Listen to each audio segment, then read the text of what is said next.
Enquiries, welcome to my last ever reading wrap up for 2022. Today I'm going to be sharing with you all the books that I read in December. You guys may have noticed I didn't upload a November wrap up at the end of November because I only read like 3 books and I was like, I don't think there's any point in me sitting down and filming a wrap up. So I will also talk about the 3 books that I read in November, but I'm going to start off with my December reads first because a lot of the books that I read in December were holiday Christmas themed romances because I am very much a seasonal reader. And let me know in the comments down below what your favorite book in December was, and let's just hop right into the video. The first Christmas romance book that I read was Across Country Christmas by Courtney Walsh. This one is a reverse Grumpy Sunshine forced proximity romance. So we follow Lauren and Will, who've known each other since little kids, because Will is Lauren's brother's best friend. So you do also get the brother's best friend trope, but Lauren is afraid of flying, but she needs to go back home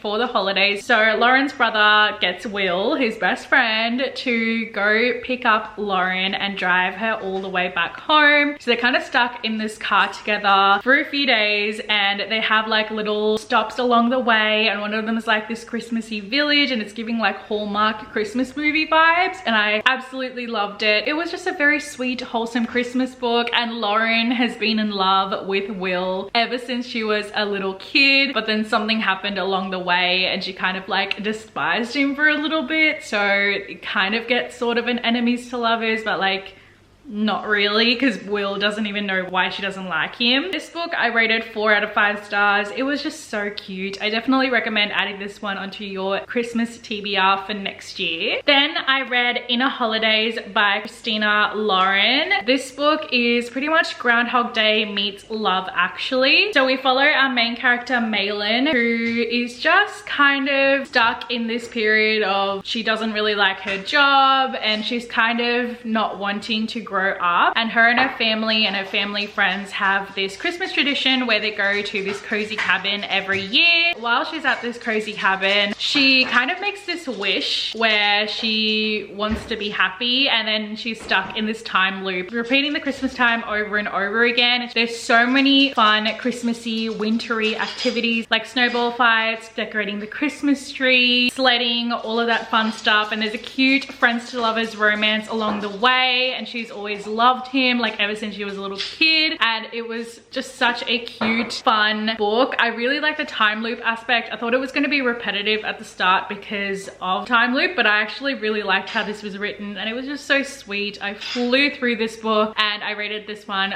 4 out of 5 stars. Then I read Window Shopping by Tessa Bailey, which was my least favorite Christmas romance book. I didn't enjoy this one. This follows Stella and Aiden. Stella has just gotten out of prison and she has like this fashion merchandising background, and she meets Aiden, who is the manager of this department store, and he hires Stella to be like the window dresser, make everything look pretty at the store basically, and they strike up a romance. It's very insta-lovey for starters. Also, this book had so much spice. I feel like the spice overrid the plot of this book. I rated this one 2 out of 5 stars. Then I read The Holiday Switch by Tiff Marcello. This is a YA Christmas romance. We follow Lila, who is in her last year of high school, and she works at this little holiday inn, and she's obsessed with books, and she actually has her own book blog, but the book blog is a secret from everyone because if her parents found out, they would not like it. And we have Teddy, who is also going to be working at the same place as Lila, and Lila's kind of having to train him, and they actually accidentally switch phones one day and they kind of find out each other's secrets, I guess. I enjoyed bits and pieces of this book, but I also was feeling a little bit bored throughout some of it as well. I don't know if that's just because I read so many Christmas romances in this month and they all kind of sounded the same by the end of it, but I did end up rating this one 3 out of 5 stars. Then I read The Holiday Swap by Maggie Knox. If you love The Parent Trap and The Princess Switch, you need to read this book because I feel like that's a great combination of this book. So we've got a set of twins. We've got Cass and Charlie. Charlie is a host for this baking cooking show. Then we've got Cass, who is going to be taking over the family's bakery back in their small town, and Charlie ends up getting a concussion and she can't taste or smell, so she swaps lives with Cass. And so Cass is going to be pretending to be Charlie and Charlie's going to be pretending to be Cass. cat, and they find love along the way. I really enjoyed this book. It was so much fun. It was like the tension of being worried that someone was going to catch on. Specifically loved Charlie pretending to be Cass. I loved her and her relationship with the firefighter. I can't remember what his name was, but they were just so cute. I love the small town setting. I rated this one 4 out of 5 stars. Another Christmas book that I read, but I don't own a physical copy of because I read it as an ebook, was The Naughty or Nice Clause by Kate Callahan. When I read the synopsis of this book, I was like, this is so up my alley. I'm gonna love it because it had all the tropes that I love, like small town setting, grumpy sunshine, enemies to lovers, and it's like Christmas vibes. I read the book. What a disappointment. Oh my goodness. I rated it 1 star. It was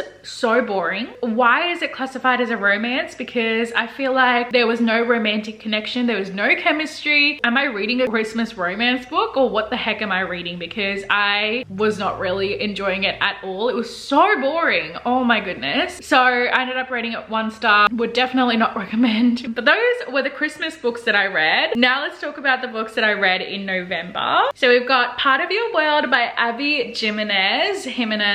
I don't know how to say her last name. This book is a small town country boy meets big city girl. Opposites attract, reverse age gap. The girl is actually older by 10 years. So that was a really interesting plot line because that also had a big impact on their relationship. So we follow Alexis. Alexis is a doctor and she's always had a struggle of trying to be her own person, but also trying to please her family and be following on their legacy. Otherwise she kind of would be like disowned. And then we've got Daniel, who is 10 years younger. He is living in this little small town and he owns this like Airbnb situation, and he's also the mayor of this small town. But Alexis and Daniel fall in love, but they are total complete opposites, and they're kind of like trying to figure this out because a lot of things are kind of in their way. And I feel like this book was written in a really realistic romance way, and I really appreciated that. It had the perfect amount of emotion and humor mixed into this book. It was just done so well. I rated this one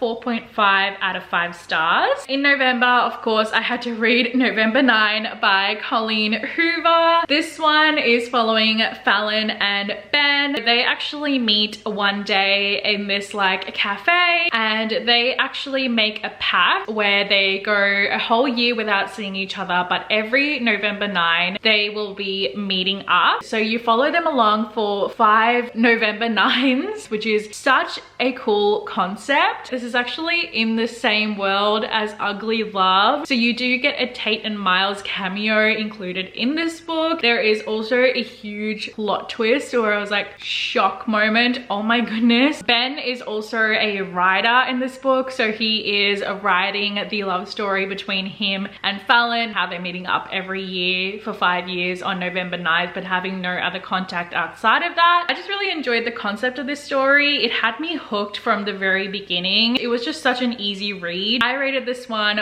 4 stars. Then I read As Seen on TV by Meredith Shaw. This book takes the cake of my least favorite book in 2022. This was such a disappointment, especially because I was expecting Gilmore Girls vibes when it says Gilmore Girls vibes on the tagline. Spoiler alert, it's not Gilmore Girls vibes. It's got Gilmore Girls references, and the main character's last name is Geller, like Paris Geller, and it's set in like a small town setting, and the main character is an emerging journalist. But that's all the Gilmore Girls vibes you get. There's nothing outside of that that was like screaming Gilmore Girls vibes. So basically we follow Adina, who's an emerging journalist. She's kind of done with dating and she thinks that she'll find love in a small town, and she wants to write a story on this new small town that's like emerging, coming up. So she goes over to this small town to write a story and hopefully fall in love. Premise of this one sounded really fun. You know, a girl just trying to live her best small town romance life. No, it was boring. The spice was so cringe. I had secondhand embarrassment. I love me a good spicy book, but the spice in this book was just not it. And I just didn't like the characters, and I felt like the plot line really fell flat. And yeah, most disappointing read of 2022. And we're gonna end off on a good note. The last book I have to talk about is Speechless by Lindsay Lanza.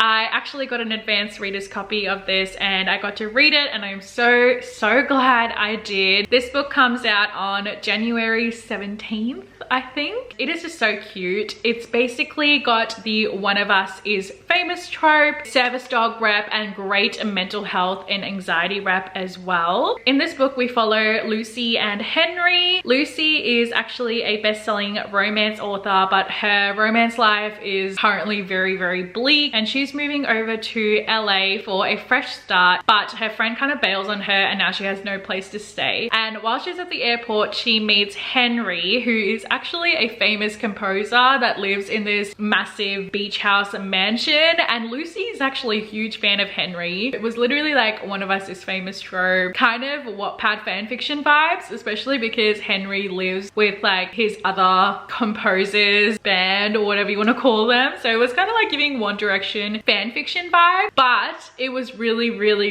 cute. And there's like a bunch of Taylor Swift references, Throne of Glass references. It was just such a wholesome, fluffy, sweet romance book, and I just loved all the chronic illness, mental health, service dog representation in this book. And it's also the author's debut novel, so I definitely recommend checking this one out when it comes out on January 17th because it was a really good romance book. So that is it for my official last monthly reading wrap up. Hopefully you guys enjoyed watching this video. I'm currently doing a week of bookish uploads, so definitely check out the last videos if you haven't already seen them, and stay tuned for the rest of the week for more bookish uploads. I will be doing a yearly wrap up talking about every single book that I read in 2022, and I have officially read 105 books, so stay tuned for that as well. That will be part of the bookish week of uploads. Give this video a huge thumbs up if you enjoyed watching, and subscribe to my channel down below so you don't miss out on any other future uploads. I've got so many fun book video ideas coming up in 2023 that I cannot wait for. And follow me on all my social medias. I'll have everything linked down below. I hope you guys have a good rest of your day, and I will see you tomorrow for a new video. Bye!